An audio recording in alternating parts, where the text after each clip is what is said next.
नमस्कार। आज म तपाईहरुलाई आफूले जानेको कुरा यो भिडियो मार्फत देखाउन गइरहेको छु, जसमा आजको टपिक रहेको छ डिस्क्रिट सिरिजमा डाइरेक्ट मेथडबाट मिन कसरी क्याल्कुलेट गर्न सकिन्छ भनेर देखाउन गइरहेको छु। ल अब हेरौं। हामी सबभन्दा पहिले डिस्क्रिट सिरिज तयार पार्छौं र सिरिजहरुको बारेमा हजुरहरुलाई केही कुराहरु थाहा पाउन मन लाग्यो भने म डिस्क्रिप्सनमा लिंक राखिदिने छु, त्यसलाई हेर्नु होला। जसमा म यहाँ अहिले डिस्क्रिट सिरिज तयार पार्दै छु। जस्तै यहाँ आइटम्स राखौं। आइटम्समा 10 20 30 30 र एउटा अर्को कोलम पनि राख्दियौ, अलिकति जुम बढी भएको छ।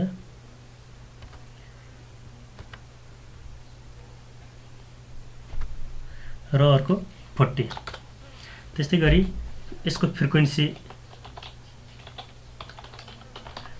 राख्छु, जसमा रहेको छ 2 5 2 र 1।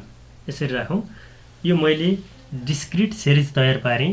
अब यो सिरिजको माध्यमबाट हामी मिन क्याल्कुलेट गर्छौं, जसमा डाइरेक्ट मेथडबाट कसरी क्याल्कुलेट गर्छौं भनेर देखाउन गइरहेको छु म। त्यसमा फर्मुला रहेको छ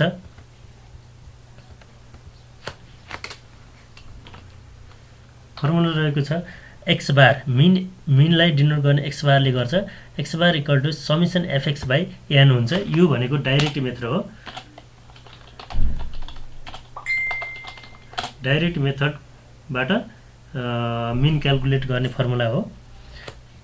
र हामी अब यसलाई हामी टेबलको माध्यमबाट सजिलो बनाउँछौं, जसमा आइटम्स क्वेशनमा दिएको आइटम्सलाई हामी x ले डिनोट गर्छौं। त्यस्तै गरी क्वेशनमा दिएको अर्को फ्रिक्वेन्सीलाई f ले डिनोट गर्छौं। x आइटम्स x को भ्यालु राखौं 10 20 30 र 40। त्यस्तै गरी फ्रिक्वेन्सी रहेको छ 2 5 2 र 1। अब हामीलाई चाहिएको छ फर्मुला हेरौं। फर्मुलाका आधारमा हामी यो टेबल तयार पार्छौं, जसले हामीलाई क्याल्कुलेट गर्न सजिलो हुन्छ। र अब यसमा हामीलाई चाहिएको छ fx भनेको आइटम्स x र फ्रिक्वेन्सी f लाई मल्टिप्लाई गरेपछि आउने भ्यालु नै fx हो। जस्तो यो रोमा 10 र 2 लाई मल्टिप्लाई गर्दा 20, त्यस्तै गरी 20 र 5 लाई गर्दा 100, 30 र 2 लाई मल्टिप्लाई गर्दा 60 र 40 र 1 लाई गर्दा 40 एका 40। यसरी रहेको छ। अब हामीलाई यो फर्मुला हजुरलाई कपी गरौँ, तल राखौँ, सजिलो होला क्याल्कुलेसन गर्दा हेर्नलाई। यसलाई लेफ्टतिर राख्छु म। अब हामीलाई fx चाहिएको छ।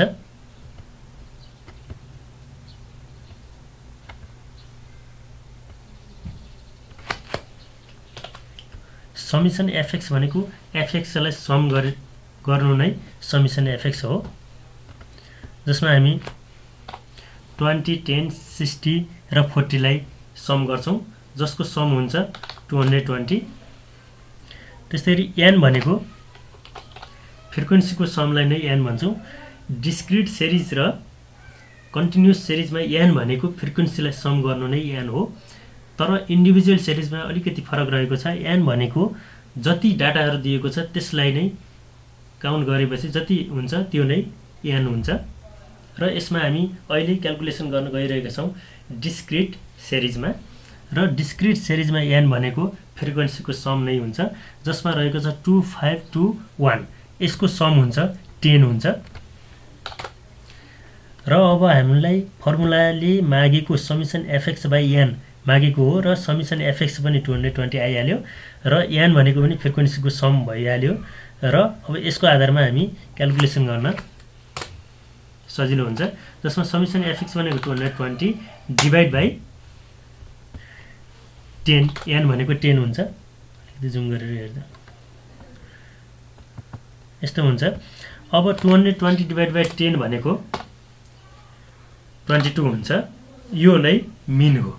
यसरी हामी डिस्क्रिट सिरिजमा डाइरेक्ट मेथडबाट मिन क्याल्कुलेसन गर्न सक्छौँ।